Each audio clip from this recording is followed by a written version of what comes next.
तारड़ साहब, जब ये फैसला आया उसके काफ़ी बाद में शहबाज शरीफ साहब और आपकी पार्टी के दीगर अरकान इसको बहुत बड़ी कामयाबी करार दे रहे हैं कि वहाँ पर मनी लॉन्ड्रिंग के इल्ज़ामात से शहबाज शरीफ साहब और सुलेमान शहबाज बरी हुए, जबकि हुकूमत का कहना यह है कि ये एक तो इतना बड़ा केस नहीं था, हुकूमत की तरफ से इसमें कोई किरदार अदा नहीं किया गया, और दूसरा ये कि ये जो तहकीकात हो रही थी वहाँ पर ये बरतानिया के अकाउंट्स की हद तक थी। पाकिस्तान में जो शहबाज शरीफ या सुलेमान शहबाज के ख़िलाफ़ तहकीकात हो रही हैं वो अपनी जगह जारी हैं, उसमें जवाबात देने हैं और उन केसेस का फ़ैसला अभी भी होना है।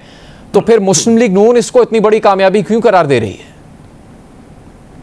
बहुत शुक्रिया जुनैद साहब। देखिए, सबसे पहली बात यह है कि नेशनल क्राइम एजेंसी दुनिया के मायानाज तहकीकाती इदारों में इसका शुमार होता है। 20 माह पर मुहित जो तहकीकात की गई, हर तहकीकात, हर तफ्तीश का एक स्कोप ऑफ इन्वेस्टिगेशन होता है। अब इसका जो स्कोप ऑफ इन्वेस्टिगेशन था उसमें money laundering, corruption, asset beyond means, ये सारी चीज़ें इसलिए शामिल थीं कि जो 12 सफ़ों की रिपोर्ट नेशनल क्राइम एजेंसी ने तहकीकात के आगाज़ पर मुरतब की और उसके बाद अदालत से अकाउंट्स की फ्रीजिंग के लिए रुजू किया, उसमें एसेट रिकवरी यूनिट का जिक्र है। शहजाद अकबर साहब जिसको हेड करते हैं प्राइम मिनिस्टर ऑफिस में, जिसका पूरा सेटअप मौजूद है, उस एसेट रिकवरी यूनिट ने बजरिया ईमेल्स, और वो ईमेल्स ऑन रिकॉर्ड मौजूद हैं, इस तफ्तीश में वो सहूलतकार थे। उन्होंने एसेट बियॉन्ड मीन्स की और उसके साथ साथ मनी लॉन्ड्रिंग की तमाम तर तफसीलात बरतानिया के हुकाम को फराहम की, नंबर 1। नंबर 2, DG नैब सलीम शहजाद गालिबन लंदन पिकनिक करने नहीं गए थे, लंदन गए थे। नेशनल क्राइम एजेंसी के हुकाम के साथ उनकी मुलाकातें ऑन रिकॉर्ड हैं, उसकी ईमेल भी मौजूद है, वो मैं आपके हवाले भी किए देता हूं, जिसके अंदर ये लिखा गया है कि पाकिस्तान में जितने केसेस शहबाज शरीफ साहब पर और सुलेमान शहबाज पर हैं, उन तमाम केसेस के हवाले से तफसीलात हमें नैब ने और ARU ने फराहम की हैं। या तो हुकूमत पाकिस्तान और नैब ये कह दे कि हमारे से गलती हो गई, या ये कह दें कि हम इस तफ्तीश का हिस्सा नहीं थे। तो ये बात मज़े का खेज़ है, ये एक कॉन्ट्रडिक्शन है कि आप तहकीकात में मुआवनत भी करें, सहूलतकारी भी करें, मनी लॉन्ड्रिंग के हवाले से वहाँ पे तफसीलात भी दें, और जब साबित कुछ ना हो तो आप कहें हमारा इससे कोई ताल्लुक नहीं है। और मैं ऑन ओथ और ऑन रिकॉर्ड कहता हूँ कि नैब ने लंदन के अकाउंट्स के हवाले से, लंदन में जो शहबाज शरीफ साहब का फ्लैट है जिसको उन्होंने बेचा और उसकी प्रोसीड्स सुलेमान शहबाज साहब के अकाउंट में गई, उसकी भी छानबीन की। ना सिर्फ नैब ने की बल्कि नेशनल क्राइम एजेंसी ने भी की। शहबाज शरीफ साहब के 3 लेटर्स जिसमें उन्होंने वॉलंटियर किया कि वो तफ्तीश का हिस्सा बनेंगे, वो भी ऑन रिकॉर्ड मौजूद हैं। तो मेरी समझ से बाहर है, बेसिकली बात यह है कि success has many fathers, failure is an orphan. अगर यहाँ पे खुदा ना खास्ता कुछ निकला होता तो यही शहजाद अकबर, यही नैब यहाँ पर ढोल पीट रहे होते और कह रहे होते कि ये हमने करवाया है। अब क्योंकि मनी लॉन्ड्रिंग जो तमाम तर इल्ज़ामात UK के ट्रांजैक्शंस पे बेस्ड हैं, कि ये जो रेफरेंस है नैब का, इसकी बुनियाद ही ये है कि पैसा यहाँ से बाहर गया और UK से वापस आया।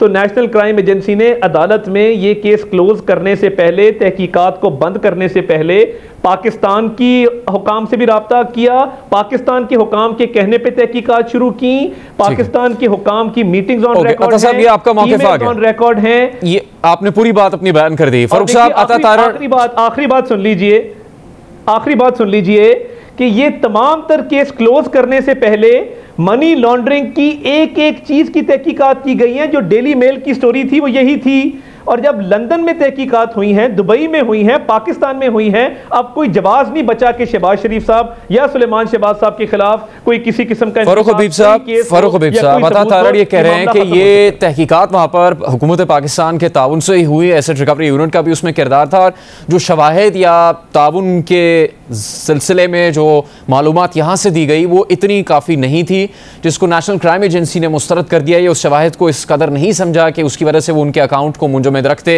या उनके खिलाफ मजीद तहकीकात करते। ये अता तारड़ उनकी जमात का मौक़िफ़ है। फारूक हबीब साहब देखें, इनका मसला ये है कि ये हमेशा मिठाई खा लेते हैं।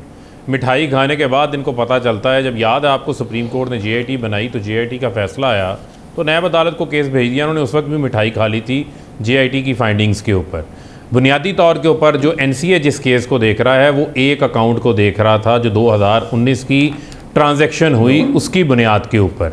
उसका जो है शहबाज शरीफ के अकाउंट्स बरतानिया में फ्रीज नहीं किए गए। इधर पाकिस्तान की अदालतों को जब नैब को पेश होते हैं शहबाज शरीफ या FIA में पेश होते हैं, वो कहते हैं सलमान शहबाज इंडिपेंडेंट है, सलमान शहबाज से मेरा कोई ताल्लुक नहीं है, ये पैसे सलमान शहबाज के अकाउंट में आए हुए हैं टीटीओ वाले केस के, जो पाकिस्तान का बैंक अल-फलाह का सलमान शहबाज का केस है जिसमें 127 टीटियाँ आई हैं, 1 अरब 18 करोड़ रुपया उसके अंदर आया हुआ है। जो भेजने वाले मंजूर पापड़ वाले हैं, जो ज़िशान जवेद किसान हैं, जो रमीज़ राशिद हैं, अज़हर मुगल जो स्क्रैप के डीलर हैं, जो कबाड़ का काम करते हैं, या राना ज़हीर साहब हैं, वो कहते हैं कि इनके साथ मेरा तो कोई ताल्लुक नहीं है। ये आप सलमान शहबाज से पूछें।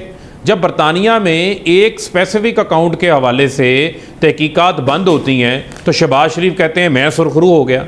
शहबाज शरीफ कैसे सुरखरू हो गए? हमें सिर्फ इतनी बात समझाएं कि क्या पाकिस्तान के अंदर जो 7 अरब का टीटीज़ का नैब का केस है जिसमें सलमान शहबाज भगोड़े हैं, पाकिस्तान आने को वो तैयार नहीं हैं, क्या उसमें वो सुरखरू हो गए हैं? या जो 25 अरब का फेक अकाउंट्स की जिनकी तहकीकात FIA कर रही है, जिसके अकाउंट के अंदर पैसे जिन अकाउंट्स के अंदर आए हैं, कोई चाय पिलाने वाला है, कोई मुश्ताक चीनी वाले का ड्राइवर है, अरबों रुपए के अकाउंट्स उनके अकाउंट्स में खुले हुए हैं, क्या उसके अंदर सुरखरू हो गए हैं? लिहाजा ये उस चीज़ को ट्विस्ट कर रहे हैं। जो शहबाज शरीफ की जिन अकाउंट्स की बात कर रहे हैं वो सिर्फ और सिर्फ चंद लाख पाउंड्स की ये बात कर रहे हैं जो कि प्रोसीड सलमान शहबाज के अकाउंट के अंदर गई हैं।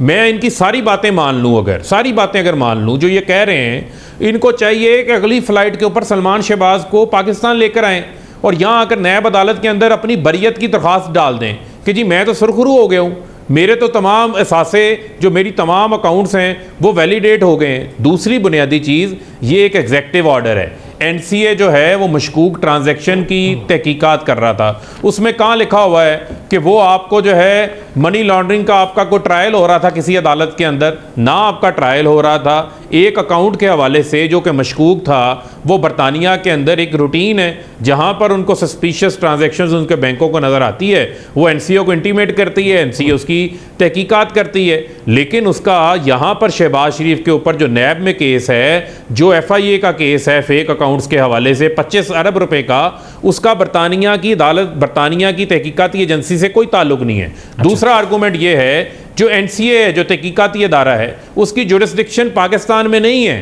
वहाँ पर जो मौजूद अकाउंट्स हैं वो पाकिस्तान आके उसकी तहकीकात नहीं कर सकते, ना ही उन अकाउंट्स की नैब जाके FIA बरतानिया में तहकीकात कर सकता है। ऐसा कोई म्यूचुअल लीगल असिस्टेंस का इनका कानून आपस में मौजूद नहीं है।